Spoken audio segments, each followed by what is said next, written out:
This decision by the BBC to once again cancel women is utter balls. I'm Mark Dolan, it's good to see you.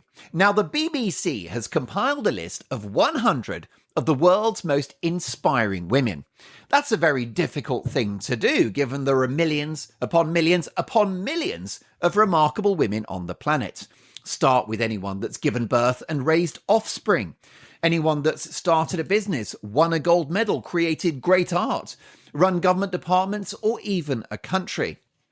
Odd, therefore, with this surplus of candidates available, that the BBC could only find 99 women for this honour, instead awarding the 100th place to a transgender Colombian scientist. Now, this is someone born a man, a biological male by any description, who identifies as a woman. The Telegraph newspaper report that Brigitte Baptiste is a scientist who explores the common patterns between biodiversity and gender identity. Apparently, the scientist uses a, and I quote, queer lens to analyse landscapes and species in a bid to expand the notion of nature to better protect ecosystems. And you thought the world of academia had lost the plot. In a 2018 TED Talk, which demonstrates just how far down the woke rabbit hole science has descended, Baptiste spoke about transsexual palm trees and that there is nothing more queer than nature. Make it make sense. Now, there are some great people on the list. The new leader of the Conservative Party, Kemi Badenoch, for one, an extraordinary political talent whose appointment demonstrates that for all of the Labour Party's virtue signalling and identity politics, it's actually the Conservatives who are the true progressives. Lol. Sorry, folks, actions speak louder than words. The pattern was set in 1979 with the election of Margaret Thatcher as our first woman Prime Minister, and we simply haven't had leadership of that quality ever since. But let's hope that Kemi is cut from the same cloth. Also on the list is the renowned British artist Tracey Emin, a global figure in the world of art and a wonderful British eccentric. Nobel Peace Prize laureate Nadia Morad and Olympic gymnast Rebecca Andrade are also on the list. Excellent candidates.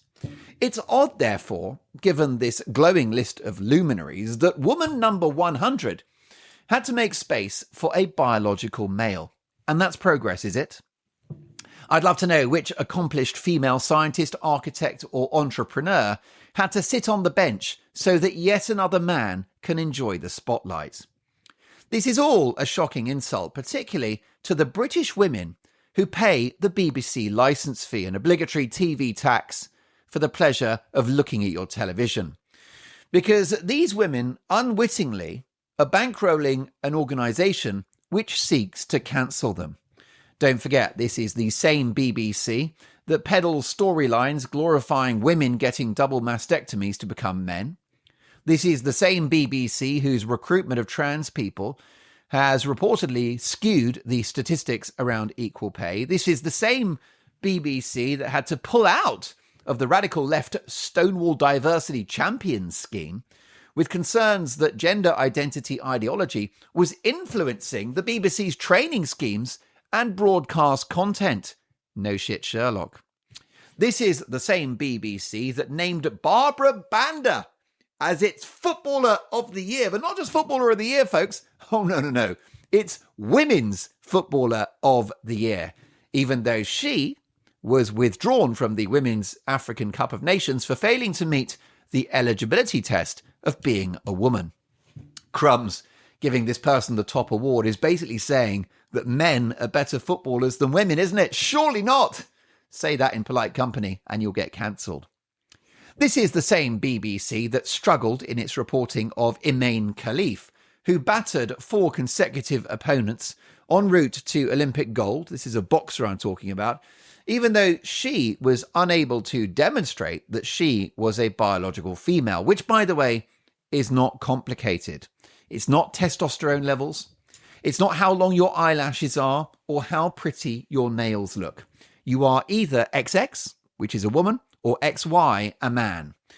To quote the world's leading expert on fertility, Professor Robert Winston, every single cell in your body has a sex which cannot be changed, even If you call yourself Rachel, I know, it's amazing. As the excellent chief sports writer of The Telegraph, Oliver Brown, puts it, it has reached the stage where women are perfectly entitled to feel they are being trolled. And the formidable Harry Potter author J.K. Rowling, who has risked her career and reputation to stand up to this madness, said after the Barbara Banda football row, presumably the BBC decided this was more time efficient than going door to door to spit directly in women's faces. Now, there are trans people. Many. I have close friends who have been on that important journey. For some of them, it's been a painful and destructive process, but for others, joyful and liberating. Some people feel they are in the wrong body. They must have support, love, equal rights within the law, and respect. Plus, it's a free country, and any adult can do whatever they like to their body, change their name, wear what they want, all the rest of it. You must be you. We only have one life. But not at the expense of half of the population. Not at the expense of women's sport and safety, particularly in sports like boxing, football, and wrestling.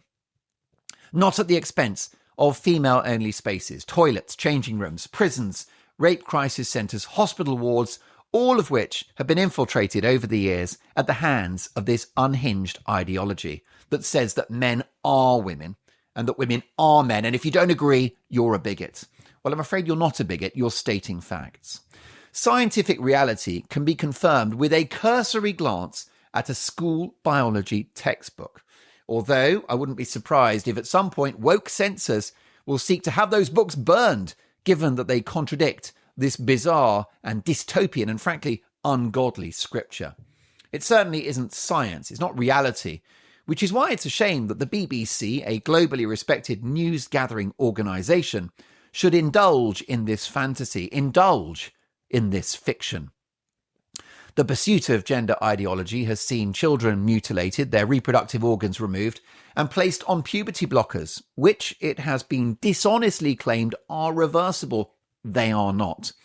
Children in primary or elementary school are being asked whether they're a boy or a girl today, sometimes changing their gender without parental knowledge or permission.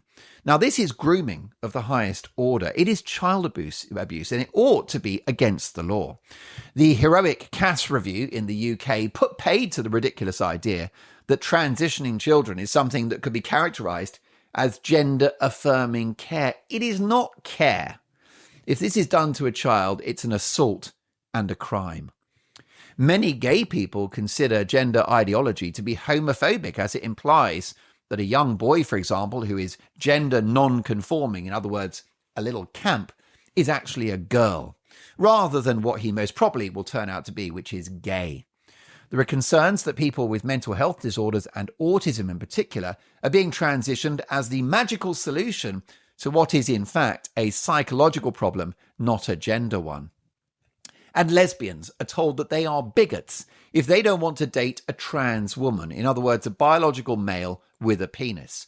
Now, I don't know too much about the lesbians, but it's my understanding that they are not in the penis business. So to demonize lesbians for being lesbians and wanting to be with a woman, which is the definition of a lesbian, that shows you how unbelievable the madness is of this quasi-religious maniacal cult. What a shame, therefore, that the respected BBC should participate in this nonsense and cancel woman number 100 from this list of great women. What's next? Does the Best Actress Oscar go to a man? Does the Women's Prize for Literature go to a man? Female Architect of the Year? Female Chemist of the Year? If you have a penis, do you now qualify for any of these awards designed to celebrate women? I'm afraid that women giving way to men is the story of history. The travesty of this list is that it's men dominating women all over again. It is patriarchy in makeup. It's sexism in a dress. It's misogyny in heels.